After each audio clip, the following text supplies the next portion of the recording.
One question that I get as a retro gamer that seems to trump all others is how was import gaming done in the very early 1990s? To answer this, you first need to know that I can only give you my viewpoint of the answer. I did not live in a major population center, so how I did it may differ dramatically from someone that lived in or around a place like New York or San Francisco. There's also the question of age, which had me getting my first job right as the 16-bit era began in North America. It also involved the proliferation of independent video game publications and the advertisers they attracted. Because I lived in Central Virginia, I never would have known what an import shop was without them. With all that said, this is going to be a trip down memory lane on how importing games from Japan started for me and how it eventually affected my love of the hobby. I hope you guys enjoy it. 1989 was a huge year for me in a number of ways. I had gotten old enough to do odd jobs on my own, like mowing grass, raking leaves, shoveling snow, and helping my dad's boss here and there for pocket money. This allowed me to start buying gaming magazines that had been showing up at the local newsstand, or in my case, the convenience store up the street from my house. It was buying these magazines that exposed me to what was happening in Japan, the game systems there, and the software available for them. I discovered the 16-bit generation had been going on there for a while, with Sega's Mega Drive and NEC's PC Engine already on the market. I saw that Nintendo's next console was going to be capable of advanced scaling and rotation in hardware, an exciting feature for a home console. I learned that Japan had powerhouse gaming computers well above anything I had personal experience with, and I read about others I had never even heard of before. It was fascinating to see how different Japan's market was from the US, not just in the consoles it would get early, but the software as well. This is a really important part of the importing equation, because it was during 1989 that my curiosity was piqued to levels of excitement that made me want to know more, learn more, and eventually own some of these games and systems for myself. At this point, I had only experienced consoles like the Atari 2600, the Nintendo Entertainment System, Master System, and their ilk, so seeing pictures of games that weren't available yet on consoles not released was intoxicating. At the end of 1989, my mother, thank God, scored me a Sega Genesis for Christmas. This set up a 1990 that would radically change my gaming world. 1990 continued my gaming education about Japan. I kept reading those magazines which featured upcoming software frequently. They covered gaming systems being released in Japan that would never see the light of day elsewhere in the world. But perhaps most important of all, import shops began to pop up. At first it started with businesses that sold and bought US game systems and accessories. There was also a rise in gaming clubs where you would prepay to have access to various games over the course of the year. It didn't take long to start seeing genuine import sellers though, or stores that specialized in bringing Japan's gaming to the US market. When I began to see these ads, I was immediately intrigued because they all provided phone numbers and would ship orders anywhere in the country. It was also right around this time that my odd jobs turned into a regular gig by working for my father's employer. 3 days a week I'd help wash trucks and it gave me a steady paycheck and more money than I had ever had before. As you can probably imagine, being 15 years old, owning a Sega Genesis, and constantly seeing all those cool Japanese games in my favorite gaming magazines, I was motivated to finally take the jump and see this side of gaming for myself. I started small but focused on big hit games that had a ton of hype behind them. Strider had been a perfect candidate and was one of the first games I purchased. To do that, I had to call the import shop up, place the order, and have cash or a postal money order ready for the UPS driver when he showed up. This collect on delivery method was necessary because I was too young to have my own credit card, and my parents were in no financial situation to have one themselves. And it was expensive. Japanese games tended to be $70 to $80 on their own, and that was before shipping, which could add as much as $20 depending on the speed and the location of the shop. It was not unusual for a single game to easily run close to $100. This meant I did not buy many at first. I was trying to support a Sega Genesis in 1990 and eventually a Supergrafx later that year. It took time to save for that, so importing was left to only a few choice selections that I really wanted to own early. Those days sure did have their ups and downs, but with every order, I'd learned a valuable lesson and how to do it better. Of course, these early purchases were part of the education of indulging in the Japanese gaming scene, because I quickly ran into problems I had not foreseen. Japanese Mega Drive games did not fit the cartridge slot of my Genesis. The TurboGrafx I eventually bought would not play Japanese PC Engine Hue cards I imported. The same was true with the eventual Super Famicom and Super Nintendo. Often there was some roadblock in place, some form factor difference that made buying Japanese games a hassle.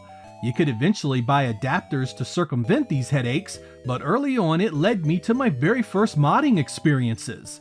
With my Genesis, I would round off the cartridge slot to accept the Japanese cartridges. With the Super Nintendo, I would break those plastic tabs that kept the games from slotting in properly. In 1991, there was an explosion of import shops available. It seems I had not been the only kid interested in Japanese games in the States, because you started seeing more and more ads in the back of your favorite magazines. This led me to a huge revelation that not all import shops charge the same prices, nor did they offer the same trade-in values.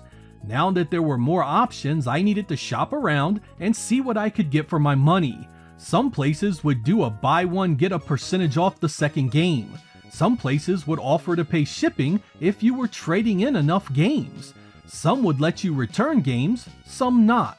They were all different, and I discovered quickly that asking questions was certainly in my best interest. Now, I want to be clear that I was in no way a kid rolling in cash and buying everything that my heart desired. Many games I still rented from the local video store, and I still visited the bargain bins of KB Toys often. My imports would come at the sacrifice of something else. I'd sell games to buy games, so my collection was never more than half a dozen or so titles at any given time. I would often trade console hardware when I needed money for something new. To experience Japanese gaming on any level, I needed to keep moving forward, a practice that did not afford me any type of long-lasting library. It was this way for a while, or what was essentially my high school years. Games, consoles, and portables came and went, but if I thought it was worth playing, I did my best to make it happen. When I graduated from high school, I immediately went into full-time work. This happened to coincide with the year the Sega Saturn was released. By 1994, I had become well versed in the import scene, including the best import shops to order from. I had even cultivated various relationships with a few of them, and they knew me by name. The Saturn would become the very first console I would import the day it was released in Japan. It was exciting, but a continuing lesson in how import shops operated. Not only were you subject to a premium for getting a new console so early, but most places forced you into a package or bundle deal to get it. In Japan, the Saturn did not come with any sort of pack-in software, but to get it day one in the US, you had to buy it with multiple games included. The Saturn only launched with a handful of software, so you pretty much had to buy Virtua Fighter and Tama if you wanted it. At least if you wanted it ordered over the phone and sent to another state. This led to an investment with shipping of over $700. Yes, import gaming was expensive if you wanted it early. Fortunately, my best friend imported his Saturn not long after I got mine, and we both worked together on importing games for it. When one of us purchased Astal, the other nabbed Panzer Dragoon. When one of us got X-Men Children of the Atom, the other picked up Street Fighter Zero. The idea here was that together we could trade games amongst ourselves and have more than we ever could have alone.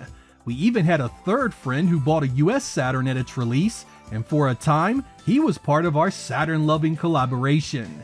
Region converters showed up quickly for the Saturn thanks to its cartridge slot. We had access to devices like the ST key and the Sega Satellite, which allowed us to play not just Japanese games on a US system, but US games on our Japanese consoles. For the rest of 1995, 1996, 1997, and even beyond, we sampled the best of the US and Japanese software released. While the sting of the Saturn's failure in the Western market was evident, I was never left disappointed in my time with it because the Japanese games kept me so busy. My last grand importing adventure was at the launch of the Japanese Dreamcast in 1998. I still had my best buddy with me and we both secured the Dreamcast at the same time from the same shop. Much like the Saturn, we had to choose a bundle, and we picked up the hardware, Virtua Fighter 3, Godzilla Generations, Pinpintra Iceland, and one VMU, a package that with shipping was close to $1,000 if I recall correctly. This stretch of time was actually pretty awesome because it took nearly a year for the Dreamcast to show up in the US, so we were celebrities at the local Babbages if there was such a thing. We got to play games like Sonic Adventure, Sega Rally 2, Power Stone, House of the Dead 2, Marvel vs. Capcom, Dynamite Cop, and Street Fighter 03 well before their North American debut. With Sega dropping out of the console business and our foray into 3D accelerated PC gaming immediately thereafter, importing new consoles and their games took a backseat for years. I still own the likes of the PlayStation 2, GameCube, and Xbox, but I was not nearly as ravenous for new Japanese software to play on them. The 90s had been something special in that regard, and my gaming habits had changed enough that I was more than happy with what I was playing. Most of that stuff was Western developed by this time, and so the import scene fell to the back burner completely. Into the 2000s, I began collecting older Japanese games pretty heavily thanks to places like eBay. Games I had once owned but had to give up back then were back in my collection. For years, I soaked up Mega Drive, Mega CDs, Saturn, and Dreamcast titles, building up much of the software I own today. It was sort of a renaissance for me and my passion for Japanese gaming was relit. Though I had moved away from importing games for the newer consoles, I still found quite a bit of fun and excitement picking up the older stuff. Fortunately, this was before gaming prices shot into a place I wouldn't go near. In the early to mid 2000s, you could amass quite a library for reasonable prices. Even titles like Panzer Dragoon Saga were only around $100 complete and in good condition. I hope you all enjoyed this video about how importing video games started and developed over the years for me. It was a curious fascination, I admit. I wasn't the type that was enthralled by Japanese culture in general. I was no great fan of anime. I didn't read the visual novels and comics so many seemed to love. But for some reason, Japanese games and systems were incredibly desirable. I can honestly tell you I wouldn't have changed a thing, however. I often got to see and play games well before their North American release, and many times, games that were never released in the US at all. It brought me and my friends closer by working together to see it all, and there were countless hours spent playing them co-op and competitively. I have to confess I wish I had been older, had more money, and knew the places to shop much sooner, because there were a ton of Japanese computer and Famicom games I would have loved to have played. I'm Sega Lord X. Thank you guys for watching, and I will catch you next time.